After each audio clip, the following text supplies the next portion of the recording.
بسم الله الرحمن الرحيم. اللهم صل على سيدنا محمد. هدف التعادل لمحمود بن تايك والزمالك بيقدر يثبت نفسه، يثبت ان لعيبته رجاله وجمهوره رجاله، والزمالك ما انهزمش رغم كل حاجه كانت واقفه ضده.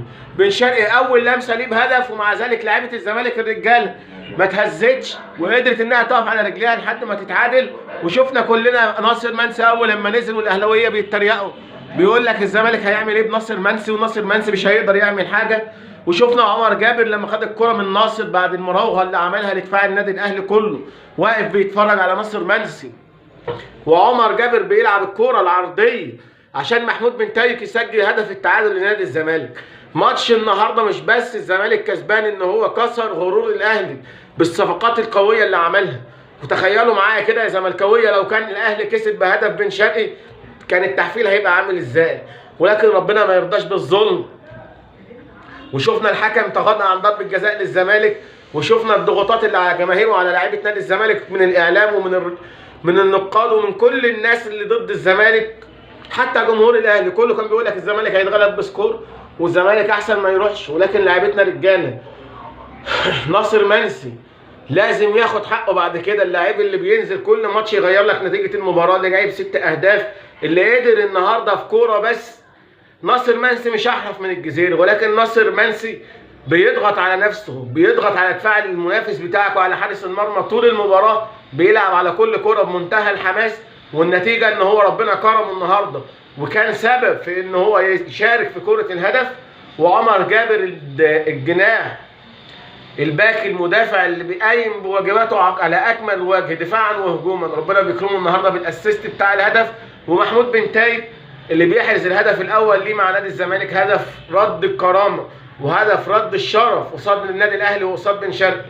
انا بقول لكم يا زملكاويه افتكروا كلامي ده، لو كان بن شرقي الاهلي كسب بهدف بن شرقي ما كناش هنخلص من التحفيل لحد ماتش الاهلي والزمالك الجاي. رغم كل الظروف الصعبه الزمالك قدر ان هو يكون فريق بطل زي ما عودنا قبل كده، وزي ما قلت لكم قبل كده ان الزمالك مش هيضيع المباراه دي ومش هيخلي الاهلي يعمل عليه سكور، لان الزمالك فريق بطل، والزمالك فريق مش من السهل ان هو يتغلب.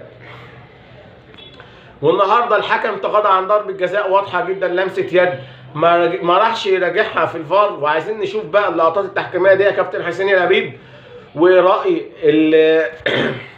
حكامنا فيها وراي جمهورنا في ضربه الجزاء اللي ما اتحسبتش لنادي الزمالك. عموما النتيجه مرضيه جدا لنادي الزمالك، خصوصا في الظروف الصعبه اللي هو فيها، وظروف ان المدرب لسه جديد، وغيابات اللعيبه الكتيره جدا، احمد حمدي وناصر ماهر وشيكابالا، لعيبه كتير غايبه جدا عن نادي الزمالك. الف مبروك. النهارده الزمالك كان يستحق الفوز، ولكن لولا الحظ تدخل في كره اشرف بن شرقي والاهلي احرز الهدف الاول، والزمالك الحمد لله بتوفيق من ربنا قدر ان هو يتعادل.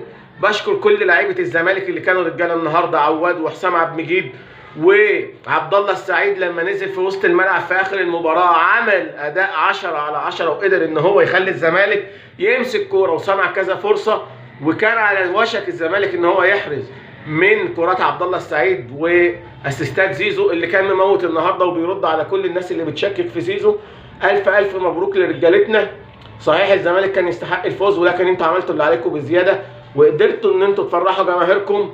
وزي ما بقول لكم اشرف بن شرقي لو كان كسب الاهلي بهدف اشرف بن شرقي كنتوا تتفرجوا الاهلاويه هيعملوا فينا ايه، بس الحمد لله ربنا كرمنا. اكتبوا لنا تعليقات، قولوا لنا رايكم في المباراه النهارده ومين اللي كان اقرب للفوز، الاهلي ولا الزمالك. وبنبارك نادي الزمالك مره ثانيه ولفريق نادي الزمالك.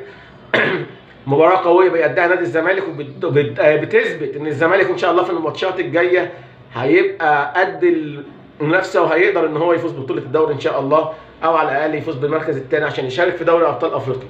بشكر كل الناس اللي بتتابعنا على قناه يوميات زملكاوي، وادعمونا بلايك للفيديو واشتراك في القناه. بشكركم والى اللقاء في مزيد من الفيديوهات على قناتكم يوميات زملكاوي.